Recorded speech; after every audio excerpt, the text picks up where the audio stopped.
Casa Verde Chill.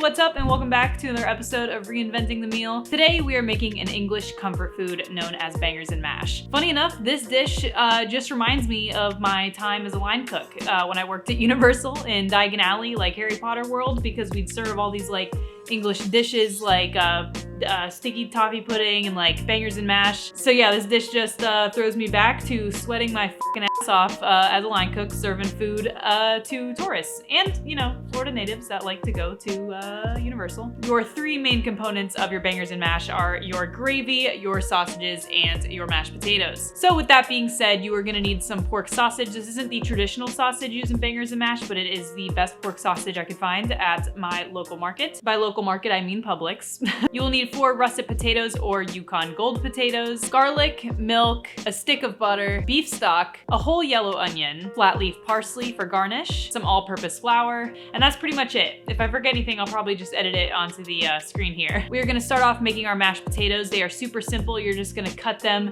into very thick semicircles. You are gonna put them in a pot of boiling water and you're going to boil them like pasta until they are tender to the touch with a fork. If you're poking your potatoes with a fork and they're super soft and falling apart, that means they're ready to strain and they are all set. Once your potatoes are soft, go ahead and strain them and add a half stick of butter to the hot pot that you just poured them from. Once you throw in your stick of butter, go ahead and add in your hot strained potatoes, adding in roughly 2 cups of milk and the minced garlic that you totally forgot to put in with the butter initially. Ideally, if you have a potato masher, that's the best way to make mashed potatoes, but I do not. I just have a wooden spoon that I just crushed them with and mixed and mixed and mixed until they were a solid enough consistency for me. My potatoes are a little more on the line of smashed potatoes rather than mashed potatoes. There are still some chunks in them, but it's fine. Still mashed potatoes. Of course, season that with salt and pepper to taste. You can set those aside and now we can get started on our onion gravy. You're gonna cut your entire yellow onion into strips and then you are gonna put those on a pan with some olive oil at medium to low heat.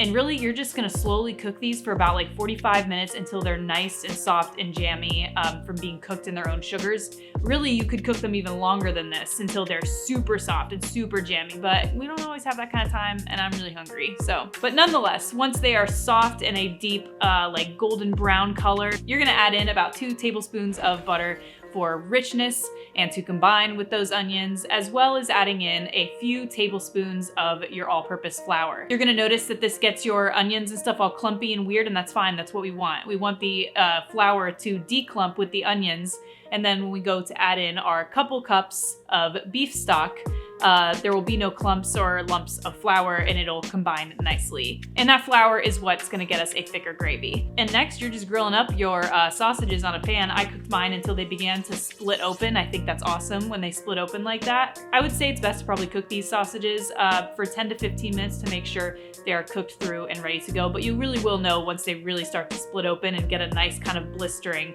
on the outside of them. Then once those are done, you have all of your main components for your bangers and mash. You're just gonna get a plate, put on a very generous amount of your mashed potatoes, following that a couple of your sausages, and then ladling on some of your amazing onion gravy. And of course, for some color, we are just gonna top it with some flat leaf parsley. And that is your bangers and mash, which is a super amazing, wonderful English comfort meal.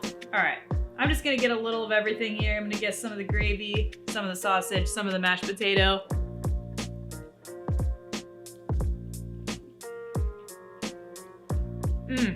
That is so bomb. I mean, of course, everybody fucks with mashed potatoes. That onion gravy has this like sweet saltiness to it. And although the kielbasa is not traditional or typical in a bangers and mash, it is very smoky and delicious, and really, it does just fine in this dish.